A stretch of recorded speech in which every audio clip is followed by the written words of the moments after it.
اللهم افتح علينا حكمتك وانشر علينا رحمتك يا ذو الجلال والإكرام رب زدنا علما اللهم فقهنا في الدين۔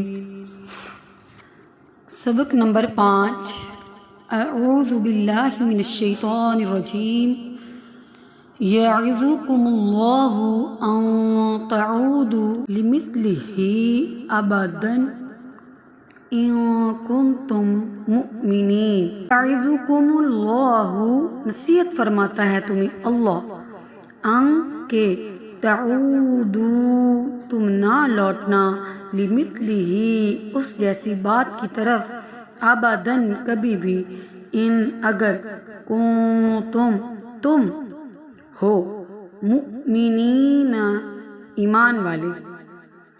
اب بامحاورہ ترجمہ اور تفسیر سنیں۔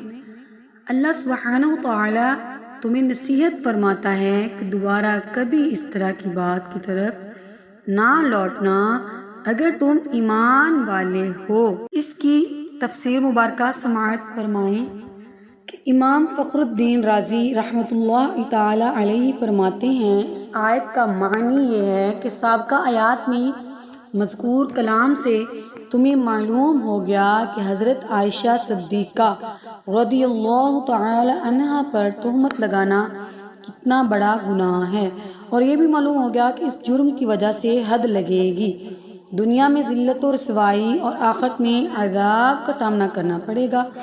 اللہ تعالیٰ تمہیں اس کے ذریعے نصیحت فرماتا ہے تاکہ تم اپنی زندگی میں اس جیسے عمل کی طرف کبھی بھی نہ لوٹو۔ امام رازی مزید فرماتے ہیں کہ اس حکم میں وہ شخص تو داخل ہی ہے جو ایسی بات کہے، اور وہ بھی داخل ہے جو ایسی بات سنے اور اس کا رد نہ کرے، یعنی بات سن کر خاموش ہو جائے۔ حضرت عائشہ صدیقہ رضی اللہ تعالی عنہ پر تہمت لگانا خالص کفر ہے۔ اس آیت سے معلوم ہوا کہ اب جو حضرت عائشہ رضی اللہ تعالی عنہ پر تہمت لگائے یا ان کی جانب تردد میں رہے، یعنی شک میں رہے، وہ مومن نہیں، کافر ہے۔ امام اعلیٰ حضرت امام احمد رضا خان فرماتے ہیں، ام المومنین صدیقہ رضی اللہ تعالی عنہ کا قذف، یعنی ان پر تہمت لگانا، کفر خالص ہے۔ آیت نمبر 18۔ وَيُبَيِّنُ اللَّهُ لَكُمُ الْآيَاتِ وَاللَّهُ عَلِيمٌ حَكِيمٌ۔ وَيُبَيِّنُ، اور صاف بیان فرماتا ہے، کون؟ اللہ، لکم، تمہارے لیے، آیات، نشانیاں، آیتیں، واللہ، اور اللہ، علم والا، حکمت والا ہے۔ سبحان اللہ۔ علامہ اسماعیل حقی رحمۃ اللہ علیہ تعالی علیہ اس آیت کی تفسیر میں فرماتے ہیں، اللہ تعالیٰ شرعی احکام اور اچھے آداب پر دلالت کرنے والی آیات صاف بیان فرماتا ہے تاکہ تم ان کے ذریعے نصیحت حاصل کرو اور ادب سیکھو، اور اللہ تعالیٰ اپنی تمام مخلوقات کے سب حالات کا علم رکھنے والا ہے اور اپنی تمام افعال و تدابیر میں حکمت والا ہے۔ تو پھر اس بات کا سچا ہونا کیسے ممکن ہے جو اس عظیم ہستی کی حرمت کے بارے میں کہی گئی، جسے اللہ تعالیٰ نے اپنی رسالت کے لیے منتخب فرمایا اور اسے ساری مخلوق کی طرف رسول بنا کر بھیجا تاکہ وہ حق کی طرف ان کی رہنمائی کریں، اور انہیں گناہ کی آلودگی سے خوب پاک فرمایا اور انہیں پاک کر کے خوب ستھرا کیا۔ یاد رہے کہ کسی شخص کے پوشیدہ عیب کو جس کا وہ دوسروں کے سامنے ظاہر ہونا پسند نہ کرتا ہو، اس کی برائی کرنے کے طور پر ذکر کرنا غیبت ہے، اور اگر اس میں وہ بات ہو ہی نہ تو یہ غیبت نہیں بلکہ بہتان ہے۔ بہتان تراشی غیبت سے زیادہ تکلیف دہ ہے کیونکہ یہ جھوٹ ہے، اس لیے یہ ہر ایک پر گراں گزرتی ہے، یعنی تکلیف دہ ہے۔ اور یہ بھی یاد رہے کہ بہتان تراشی کبیرہ گناہ ہے اور حدیث پاک میں اس کی شدید مذمت کی گئی ہے۔ چنانچہ حضرت معاذ بن انس رضی اللہ تعالیٰ عنہ سے روایت ہے، رسول کریم صلی اللہ تعالیٰ علیہ وآلہ وسلم نے ارشاد فرمایا، جو کسی مسلمان کو ذلیل کرنے کی غرض سے اس پر الزام عائد کرے، اللہ تعالیٰ اسے جہنم کے پل پر اس وقت تک روکے گا جب تک کہ وہ اپنی کہی ہوئی بات سے نکل نہ جائے۔ اور حضرت ابو درداء رضی اللہ تعالیٰ عنہ سے روایت ہے، حضور اقدس صلی اللہ علیہ وآلہ وسلم نے ارشاد فرمایا، جس نے کسی شخص کے بارے میں کوئی ایسی بات کہی، ذکر کی جو اس میں نہیں، تاکہ اس کے ذریعے اس کو عیب زدہ کرے، تو اللہ تعالیٰ اسے جہنم میں قید کر دے گا یہاں تک کہ وہ اس کے بارے میں اپنی کہی ہوئی بات ثابت کرے۔ اس سے مراد یہ ہے کہ طویل عرصے تک وہ عذاب میں مبتلا رہے گا۔ لہذا ہر شخص کو چاہیے کہ وہ بہتان تراشی سے بچے، اور جس نے کسی پر بہتان لگایا ہے اسے توبہ کرنا ہے اور معافی مانگنا ضروری ہے، بلکہ جن کے سامنے بہتان باندھا ہے ان کے پاس جا کر یہ کہنا ضروری ہے کہ میں نے جھوٹ کہا تھا جو فلاں پر میں نے بہتان باندھا تھا، بلکہ بہتان تراشی کرنے والوں کا رد کرنا چاہیے، جیسے آیت نمبر 16 میں ذکر کیا گیا، اور کیوں نہ ہوا کہ جب تم نے اسے سنا تو تم کہہ دیتے کہ ہمارے لیے جائز نہیں کہ یہ بات کہیں۔ اس سے معلوم ہوا کہ جس کے سامنے کسی پر مسلمان پر کوئی بہتان باندھا جا رہا ہو اور کسی مسلمان پر بہتان تراشی کر کے اسے ذلیل کیا جا رہا ہو، اسے چاہیے کہ خاموش نہ رہے، بلکہ بہتان لگانے والوں کا رد کرے اور انہیں اسے منع کرے، اور جس مسلمان پر بہتان لگایا جا رہا ہے اس کی عزت کا دفاع کرے۔ بلکہ افسوس، ہمارے معاشرے میں لوگوں کا یہ حال ہو چکا ہے کہ وہ کسی کے بارے میں ایک دوسرے سے ہزاروں غلط اور بے سروپا باتیں سنتے ہیں، لیکن اکثر جگہ پر خاموش رہتے ہیں اور بہتان تراشی کرنے والوں کو منع نہیں کرتے اور نہ ہی ان کا رد کرتے ہیں۔ یہ طرز عمل اسلامی احکام کے خلاف ہے، اور ایک مسلمان کی یہ شان نہیں کہ وہ ایسا طرز عمل اپنائے۔ اللہ تعالیٰ ہم مسلمانوں کو عقل سلیم عطا فرمائے اور ہدایت عطا فرمائے، آمین۔ آیت نمبر 19 اور 20 سماعت فرمائیں۔